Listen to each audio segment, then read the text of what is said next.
Tonight we had the story of a man who was born and raised in Athens, Tennessee. He left to go fight in Europe in the 1940s. But then when the war was over, he came right back to the exact place he left. A lot has changed since the 1940s.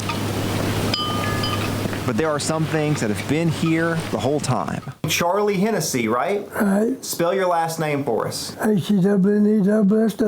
Mr. Hennessee has lived here most of his life. Where are you from? Where'd you grow up?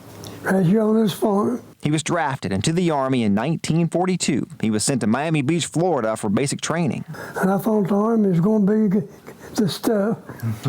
As I found out it changed right quick. On October 15, 1943, he landed in England. He was assigned to the 9th Air Force as a supply hauler. That was 8 months before D-Day. I drove a 2.5-ton 6x6 truck and hauled mostly explosives. He said they hauled everything the 9th Air Force used, and as the Allied forces marched across France and Europe, Mr. Hennessee was driving supplies to the front lines. In 11 months, we went from Normandy through France, through Belgium, through Holland, and through Germany to Berlin in 11 months. He would drive supplies in, then take a load of German prisoners out, back to France. He did that until the war in Europe was over. Always great.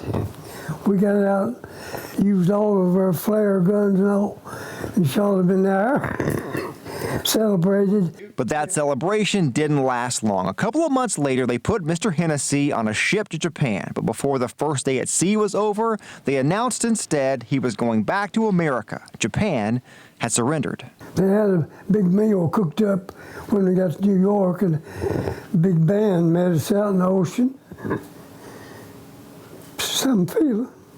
He came back to Athens, bought the family farm from his father, but he described how he felt when he came home, a feeling of restlessness, as if he was looking for something. He wasn't satisfied no more. I'd come here and stay 10 minutes and go to town. Get to town, wasn't nothing there. Come back here.